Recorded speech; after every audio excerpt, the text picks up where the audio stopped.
Alright guys, welcome back to the channel. Today is going to be a pretty simple video, but I know when I first started getting larger gigs or like commercial work, this is kind of like something that was in the back of my mind when it came to being on set.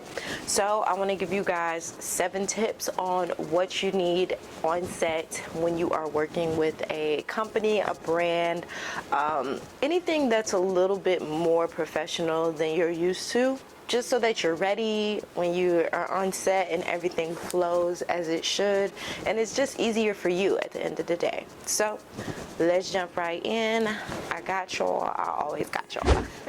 So number 1 is going to be to use Capture One or Lightroom for tethering. If you don't know what tethering is, it's basically your camera connected to the computer so that your client can see the images while you're shooting.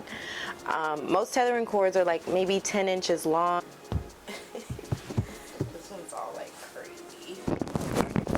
So this is the tethering cord that I use. It is the Tether Tools cord, Tether Pro. I have about 2 of these just in case. I like to keep one in each of my bags just in case I forget it. You know, I always got it on deck. It just makes life easier for the client so that they're not peeking over your camera while you're shooting. You're comfortable, they're seeing the shots, and you guys can communicate in a more especially with COVID-19 and stuff, and you know, that whole wearing a mask thing, you definitely want to have a tethering cord maybe on set just to kind of keep your distance if that's what, you know, the rules are for the set.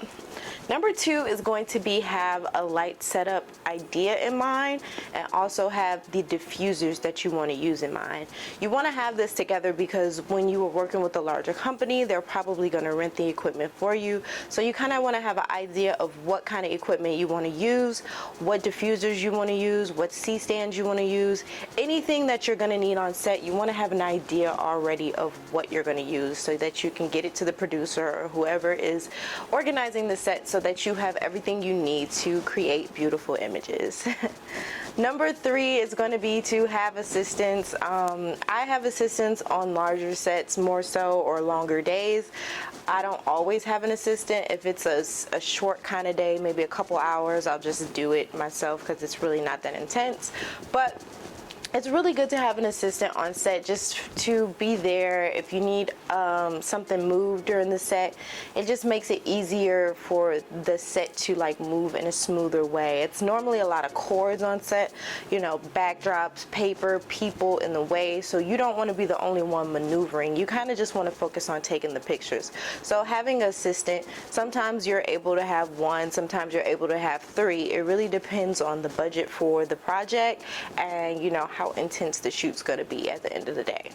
Number 4 is going to be to have a rollout plan, and I've mentioned this in videos before, but it's basically an organization structure for your shoot for the day. So if you have a plan to shoot in the mountains one day, at one point during the day, and then you're going to do in studio, you know, roll out the time frame on which that's going to happen. Normally the producer does this, but you can also kind of like utilize your own skills and organization because you're shooting it at the end of the day, so you know what will be easier. So if you know that, you know, shooting in the mountains at 5 is better than at 12, then you might want to let the producer know that this is how we should maybe work it out.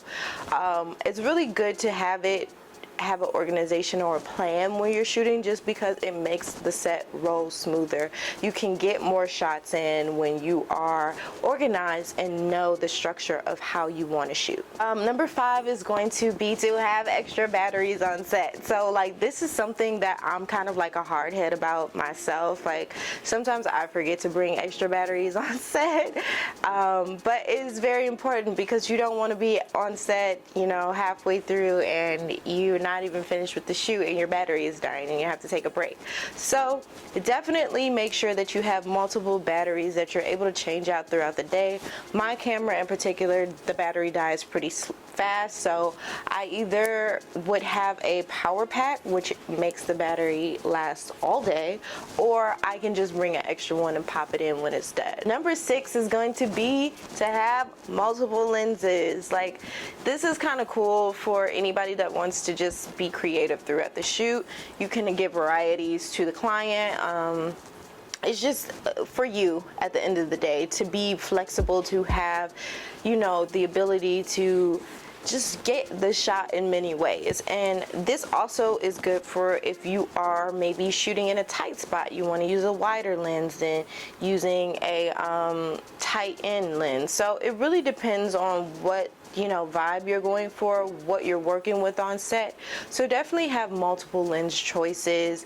I normally am really just in the 50-35 millimeter family because I have a style for mine, but sometimes I will bring a different wide angle lens if I'm feeling like maybe I want something funky. I have a fisheye lens too, and I normally use that for on set when I'm just doing freestyle stuff. So, you know, it really depends on what vibe you're going for, what the producer, what the brand is going for. Number 7 is going to be the most important one, the easiest one, well, maybe for some people, but to have good energy on set. I will say this again, have good energy on set. It is so important to have a good positive vibe while you're on set because it just flows throughout the rest of the project. It just sets the tone for how people feel while they're creating, and it trickles down to the makeup artist, to the hairstylist, to the wardrobe. If the photographer is kind of in a funky mood, everybody else is kind of going to be crappy the rest of the day. If you're having trouble with the set designer, you know, that's going to trickle down into everyone else's mood. So it's really good to have, it's really important to have positive, good energy while you're on set if you want to be creating good art. Like at the end of the day, you want to do stuff that you're proud of, and to do things that you're proud of, you want to be in a good mood. So definitely show up with a good attitude, good energy, and trickle that over to the people you're working with, because it's not just a you show, it's everybody. It's a team effort. So everyone should show up with good energy and ready to work. So hopefully these tips help you guys. I know when I first started shooting, like for major brands and companies, I was a little like lost on like, how do I show up to set? What do I say? How do I act? What do I do? What should my organization look like, my setup? Well, here is just a few things that can kind of lead you guys in the right direction and ultimately just be yourself on set. Like, I think the most important thing for me throughout my journey has been to just show up as myself and just be authentically me, because at the end of the day, people do hire you because of your work, but they also hire you because of who you are and what you bring to the table and the energy you bring to the set. So definitely keep that in mind when you guys are booking these gigs, and we're gonna keep mastering our gaze out here. So stay tuned for more videos. I'll be back. Peace.